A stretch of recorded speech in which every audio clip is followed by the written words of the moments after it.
یلغار تشیع کے اوپر ہے، قتل و غارت کی یلغار علیحدہ ہے، تفرقے کی یلغار علیحدہ ہے، اور گمراہی کی ایک یلغار بہت شدت کے ساتھ پورے عالم میں ہے، اور خصوصاً پاکستان میں اور جہاں جہاں پاکستانی مقیم ہیں ان کے اندر یہ یلغار ہے، وہ ہے نصیریت کی، کفر و شرک کی۔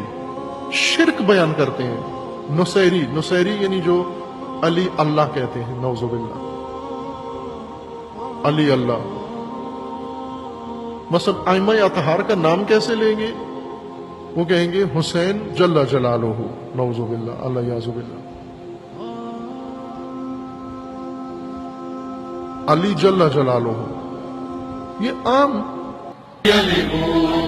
یا علی اللہ الہ جلا جلالا شانہ، علی اللہ الہ جلا جلالا شانہ، علی اللہ الہ جلا۔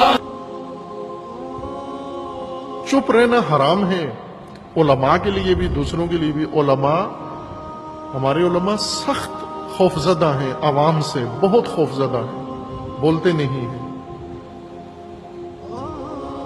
تقیہ کرتے ہیں بے جان طور پر، اور ان کی آنکھوں کے سامنے آپس میں نجی محفلوں میں بیٹھ کر افسوس کر رہے ہوتے ہیں، ایک دوسرے کو سناتے ہیں فلاں ذاکر نے فلاں مجلس میں یہ کفر کہہ دیا۔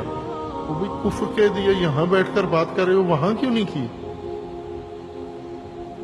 بعض کہتے ہیں جی ہم خود بیٹھے ہوئے تھے، ہماری موجودگی میں یہ بات کر کے چلا گیا۔ کیوں کر کے چلا گیا؟ مجالس امام حسین میں کفر اور شرک بیان ہو اور مومن بیٹھے رہیں، دیکھتے رہیں، یہ کس کام کے آزادار ہیں؟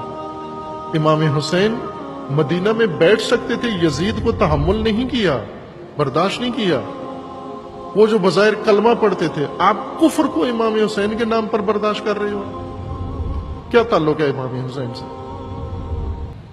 شرک کو امام حسین کی مجلس میں برداشت کر رہے ہو، اور نیچے سے داد بھی دیتے ہو، نیچے سے واہ واہ بھی کرتے ہو۔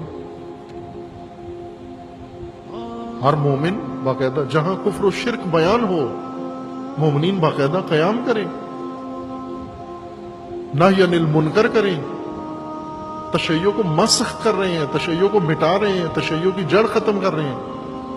یہ جو تکفیریت کو بہانہ ملتا ہے کہ یہ کافر ہیں، یہ کفر بیان کرتے ہیں، یہی لوگ ان کو بہانہ دیتے ہیں۔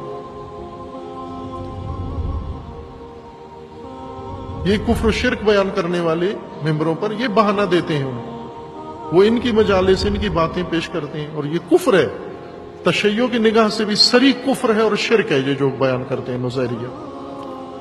اور اس کو سننے والا وہ شریک جرم ہے ان کا، ماننے والا تو کافر ہو ہی جاتا ہے، سن کے چپ رہنے والا بھی شریک جرم ہوتا ہے اس کے۔